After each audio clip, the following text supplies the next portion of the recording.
Hello दोस्तों, आज की कहानी है परमानेंट बेटा भाग 4। दोस्तों, अब हर सप्ताह सोमवार, बुधवार और शनिवार आपसे मिलेंगे एक नई कहानी के साथ सुबह 11:30 बजे। जानकी जी अपने दूसरे बेटे सुंदर की शादी सकून से करने के बाद सुकून से गुजार रही थी। घर में खुले हाथ से किए जाने वाला पैसा नहीं था, रुतबा प्रदर्शित करने वाली सामान नहीं थी, लेकिन ज़रूरत का सामान सब था। शकुन समझदार से हर चीज़ मैनेज कर लेती। जानकी जी अपने सुशील और समझदार बहू के साथ खुश थी। घर में खुशियाँ थी, सुकून थी, शांति थी, हंसी और मुस्कुराहट थी। सब अच्छा होने के बाद भी जानकी जी का मन बेचैन हो जाता। कुछ असंतुष्टि थी जो उनके मन को खाया जा रहा था, उनके शरीर को खाया जा रहा था। अब जानकी जी का सेहत हमेशा खराब रहने लगा था। यह सेहत उनकी खराब इसलिए नहीं हो रही थी कि उनकी उम्र हो गई थी।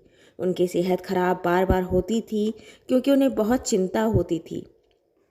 जितना अपने देवर और देवर से मिले धोखे को देखकर उन्हें दुख नहीं हुआ था, उतना दुख उन्हें अपने बड़े बेटे से मिले धोखा मिलने पर हुआ था। वह धोखा उन्हें ऐसा लग रहा था जैसे वह कभी भूल नहीं पा रही थी। अपने सगे बेटे शुभम के हाथों मिले जख्म को वह भूल नहीं पा रही थी, और यही उनके सेहत के बिगड़ने का कारण बन रहा था। सुंदर समझ रहा था, लेकिन करे तो क्या करे। सुंदर और शकुन अपनी माँ जानकी जी का पूरा ध्यान रख रही थी, उनका पूरा ध्यान कर रहे थे। जानकी जी कभी कभी खुद पर बहुत नाराज होती, खुद मन से बेचैन हो जाती। क्यों? उसके पास ऐसा कोई धन दौलत क्यों नहीं जिससे वो अपने बड़े बेटे को बेदखल कर सजा दे सके।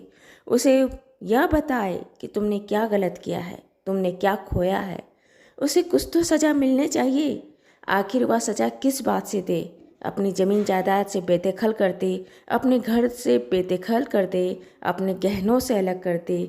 आखिर उनके पास है ही क्या जिससे वह अपने बड़े बेटे शुभम को सजा दे। कभी कभी यही सोचते सोचते दीवार पर लगे सर्टिफिकेट और कप मेडल को देख देख कर सोचते रहती, कितने काबिल बच्चे होने के बाद भी क्या फ़ायदा। जो उनकी काबिलियत कप और सर्टिफिकेट में तो लिखा गई, लेकिन जीवन के सही मायने वह काबिलियत नहीं दिखी। इंसानियत में वह काबिलियत नहीं दिखी, रिश्तों में वह काबिलियत नहीं देखी। पर उन्हें खुशी थी कि उनका छोटा बेटा उनके दिए संस्कारों को, उनके दिए तहज़ीब को और उनके दिए रिश्तों की मर्यादा को निभा रहा था। इसी तरह एक दिन उन दीवारों पर लगे सर्टिफिकेट को निहारते निहारते उनके मन में कुछ ख्याल आया। उनकी आंखों में जैसे कुछ चमक गया। उनके घर के बगल में ही रहने वाले एक लड़के को बुलाई, उसे कुछ काम बताई। अगले दिन जानकी जी घर में किसी को बिना बताए चली गई और कुछ 1 घंटे बाद लौट आई। शकुन के पूछने पर टाल गई। 4-5 दिन बाद वह लड़का जानकी जी के द्वारा बताए गए सामान को लेकर घर आया। सुंदर पूछा, माँ ये क्या है? माँ जानकी जी बोली, अभी बताती हूँ। सुंदर और उसकी पत्नी भी देखकर बड़ा आश्चर्य हुए कि यह आखिर पेपर में लिपटा हुआ यह क्या चीज़ है। सुंदर घर पर ही था। देखने पर लग रहा था जैसे कोई फ्रेम किया चित्र है। जानकी जी ने उस लड़के को पहले ही बता दिया था कि उसे क्या करना है। वह लड़का घर के बाहर के दरवाजे के ऊपर 2 कील ठोक कर वह बोर्ड लगा दिया। जानकी जी एक बोर्ड बनवाई थी, बिल्कुल दुकान के ऊपर लगने वाले बोर्ड जैसा, और उसे अपने घर में अपने दरवाजे के ऊपर लगवा दी। जब वह बोर्ड लग गया तो सुंदर और उसकी पत्नी बाहर आकर पढ़ी कि आखिर वह है क्या।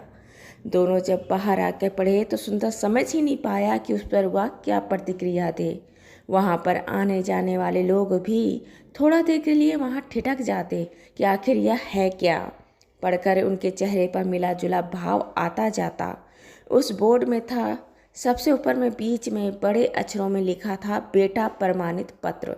नीचे लिखा था कि यह प्रमाणित किया जाता है कि मैं जानकी देवी जी अपने दोनों बेटों में से अपने बड़े बेटे सुंदर को बिल्कुल नकारा, नालायक और बेहुदा घोषित करती हूँ, जबकि मैं अपने छोटे बेटे को बहुत लायक, ईमानदार और रिश्तों का मान रखने वाला अपना श्रवण कुमार बेटा घोषित करती हूँ।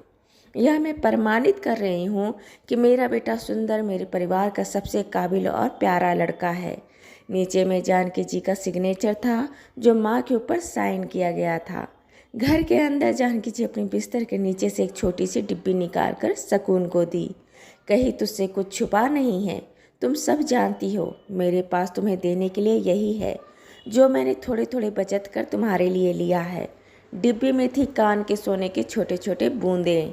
जानकी जी फिर कही, बेटा, धन में तो मैं तुम्हें यही दे सकती हूँ, लेकिन आशीर्वाद तुम्हें बहुत सारा दिया है। भगवान तुम्हें दुनिया की सारी खुशियाँ दे। बेटों के द्वारा जीते गए सर्टिफिकेट्स को देखते देखते उन सर्टिफिकेट के आधार पर ही उन्होंने अपने बेटे का एक सर्टिफिकेट बनाया। जानकी जी के पास उनकी खुद की धन संपत्ति तो कुछ थी नहीं। उन्होंने अपने बेटे को सजा देने के लिए एक नया तरीका ढूंढा। आसपास के लोग या जो भी उस बोर्ड को पढ़ा, उसकी चर्चा आसपास के मोहल्ले में और लोगों में होने लगी। कुछ लोग आते और उसको पढ़ते, कुछ फ़ोटो खींचते और कुछ वायरल करते। यही फ़ोटो किसी तरह उनके बड़े बेटे शुभम के पास पहुंची और शुभम उस फ़ोटो को देखकर इतना घृणा और लानत से भर गया कि उसकी माँ ने उसे क्या सबक दी। वह आखिर शिकायत भी करता तो क्या शिकायत करता, अपनी माँ से कहता भी तो क्या कहता। वह तो बहुत पहले ही कहने का सारा अधिकार खो चुका था। उनकी माँ ने उसे वह सबक दी थी जो एक अच्छा धनी परिवार, जमीन जायदाद वाला परिवार भी नहीं दे सकता था।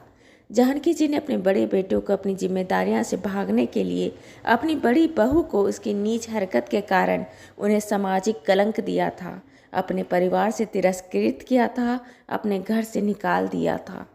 दोस्तों, ये कहानी आपको अच्छी लगी हो तो इसे लाइक करें, शेयर करें, सब्सक्राइब करें और मिलते हैं एक नई कहानी के साथ एक छोटे से ब्रेक के बाद। धन्यवाद।